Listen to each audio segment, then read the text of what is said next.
Assalamualaikum warahmatullahi wabarakatuh. Halo teman-teman semua. Mohon izin untuk memperkenalkan diri. Kami dari kelompok 2 yang beranggotakan Condro Ayu Mukti Kunchoro, Vika Aulia Hasanah, Ika Wulan Arvelia, Indah Febrianti, dan Indah Purwati. Pada kesempatan kali ini, kami akan membahas mengenai materi analisis pemanfaatan teknologi dalam pembelajaran berupa kekuatan, kelemahan, peluang, dan ancaman. Materi yang pertama yaitu berupa analisis pemanfaatan teknologi dalam pembelajaran. Teknologi terus berkembang dan memberikan berbagai kemudahan dalam pembelajaran. Saat ini, banyak platform digital yang digunakan dalam pendidikan seperti Google Classroom, Zoom, YouTube, dan aplikasi pembelajaran interaktif lainnya. Dengan adanya teknologi, pembelajaran menjadi lebih fleksibel, interaktif, dan dapat diakses kapan saja serta di mana saja. Namun, kemajuan ini juga menuntut guru dan siswanya untuk beradaptasi dengan pembelajaran berbasis digital. Guru perlu menguasai berbagai alat digital untuk menyampaikan materi secara efektif, sedangkan siswa harus membangun keterampilan literasi digital agar dapat belajar secara mandiri dan bertanggung jawab. Adaptasi ini tidak hanya mencakup penguasaan teknis, tetapi juga pemahaman terhadap etika digital, manajemen waktu, serta cara memanfaatkan teknologi untuk meningkatkan efektivitas belajar. Kekuatan dari dalam yang membantu dalam mencapai tujuan pembelajaran yang pertama, pemanfaatan platform WhatsApp sebagai sarana pembelajaran. Guru membagikan tautan melalui WhatsApp sehingga WhatsApp juga dimanfaatkan sebagai sarana belajar dan berbagi informasi terkait pengetahuan yang mudah diakses. 2. Melakukan asesmen formatif dengan memanfaatkan aplikasi Jamboard terintegrasi pembelajaran berdiferensiasi. Guru memanfaatkan aplikasi Google Jamboard untuk melaksanakan asesmen formatif dengan menerapkan diferensiasi konten, di mana setiap kelompok mengerjakan halaman yang berbeda sehingga pembelajaran lebih menarik dan sesuai dengan kebutuhan peserta didik. Peluang dari luar yang membantu mencapai tujuan pembelajaran yang pertama, peluang pembelajaran mandiri, memberikan kesempatan kepada peserta didik untuk belajar mandiri di rumah. Hal ini mendukung model pembelajaran yang lebih fleksibel di mana peserta didik dapat belajar kapan saja dan di mana saja. 2. Inovasi dalam pembelajaran. Guru mengintegrasikan teknologi dengan pembelajaran langsung yang menunjukkan metode pengajaran blended learning sehingga pembelajaran lebih efektif dan efisien. 3. Guru dan peserta didik dapat memanfaatkan teknologi informasi dan komunikasi atau TIK dalam proses pembelajaran, sehingga mendorong pengembangan keterampilan literasi digital dan teknologi yang semakin relevan dalam dunia pendidikan dan industri saat ini. 4. Evaluasi berbasis digital. Pemanfaatan Jamboard dan Peerdek memungkinkan guru untuk memantau dan menganalisis kemajuan belajar peserta didik dengan lebih mudah dan terstruktur. Baik, selanjutnya saya akan menyampaikan terkait dengan weakness atau kelemahan.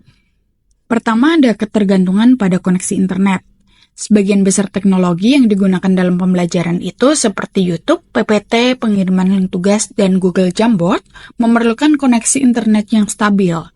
Jika koneksi internet lemah atau terputus, maka pembelajaran bisa terganggu, atau bahkan pembelajaran tidak dapat dilanjutkan sama sekali. Kedua, ada potensi ketidakseimbangan dalam partisipasi siswa. Dalam tugas kelompok berbasis teknologi seperti menggunakan Google Jamboard atau pengiriman link tugas, ada kemungkinan beberapa siswa lebih aktif dibandingkan yang lain. Hal ini bisa menyebabkan ketidakseimbangan dalam partisipasi, di mana dari siswa itu yang lebih pasif hanya bergantung pada hasil kerja temannya tanpa benar-benar terlibat dalam kelompok. Kemudian ancaman. Pertama ada gangguan teknis, seperti server down, aplikasi error, atau link rusak. Teknologi tidak selalu bisa diandalkan 100%. Jika server atau platform yang digunakan mengalami gangguan, seperti YouTube yang tidak bisa diakses, Google Jamboard yang error, atau link tugas yang merusak, maka siswa tidak bisa mengakses materi atau mengerjakan tugas dengan baik. Kedua, ada ketimpangan akses teknologi. Tidak semua siswa memiliki perangkat yang memadai atau akses internet yang stabil. Yang ketiga, ada plagiarisme dan kurangnya pemahaman yang mendalam.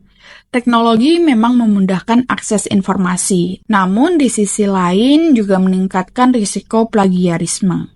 Siswa mungkin hanya menyalin jawaban dari internet atau teman tanpa benar-benar memahami materi.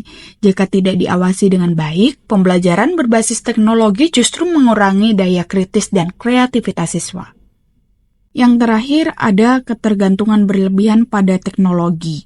Teknologi memang memberikan banyak manfaat, tetapi jika kita terlalu bergantung padanya bisa menjadi masalah. Jika suatu saat teknologi mengalami kendala atau tidak dapat digunakan, maka siswa dan guru mungkin akan kesulitan dalam beradaptasi dengan metode yang baru. Oleh karena itu, penting untuk tetap mengombinasikan teknologi dengan pendekatan pembelajaran konvensional. Atau dari guru juga bisa menyiapkan opsi lain agar pembelajaran tidak terganggu atau terhenti. Jenis teknologi yang digunakan dalam pembelajaran meliputi aplikasi komunikasi dan kolaborasi seperti WhatsApp, alat visualisasi interaktif seperti Google Jamboard, platform berbagi video seperti YouTube, serta Google Classroom sebagai Learning Management System atau LMS untuk mengelola tugas dan materi ajar. Jenis multimedia yang digunakan mencakup video pembelajaran, tautan tugas yang mengarah ke sumber eksternal atau platform LMS, presentasi PPT untuk mendukung pembelajaran dan penjelasan materi, serta aplikasi pembelajaran digital yang memfasilitasi interaksi dan latihan mandiri siswa. Kekuatan atau keunggulan teknologi dan multimedia yang digunakan ini menawarkan akses yang lebih fleksibel bagi peserta didik, memungkinkan pembelajaran dari mana saja dan kapan saja. Selain itu, asesmen formatif dapat digunakan secara interaktif serta aplikasi digital memungkinkan diferensiasi konten agar sesuai dengan kebutuhan belajar masing-masing siswanya. Adapun kelemahan atau kekurangan teknologi dan multimedia yang digunakan sangat bergantung pada koneksi internet yang stabil, yang dapat menjadi kendala di beberapa daerah. Selain itu, tidak semua siswa memiliki kesempatan berpartisipasi secara merata karena keterbatasan perangkat atau kurangnya keterampilan digital. Gangguan teknis seperti server down atau error pada aplikasi juga dapat menghambat jalannya pembelajaran.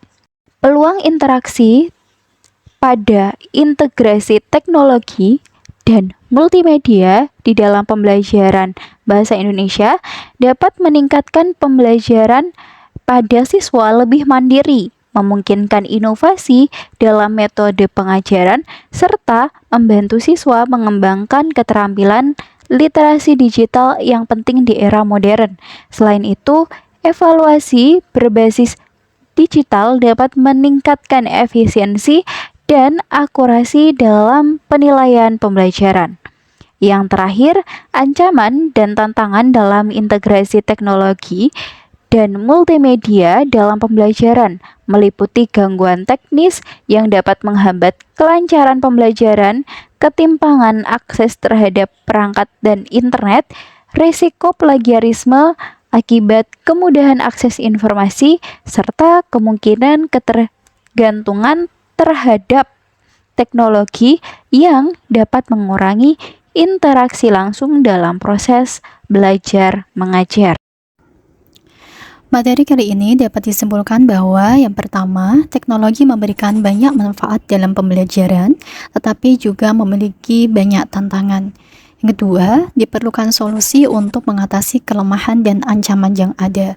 Dan yang terakhir, yaitu ketiga, integrasi teknologi dalam pendidikan harus dilakukan secara bijak. Baik, terima kasih teman-teman atas perhatiannya dan sampai jumpa.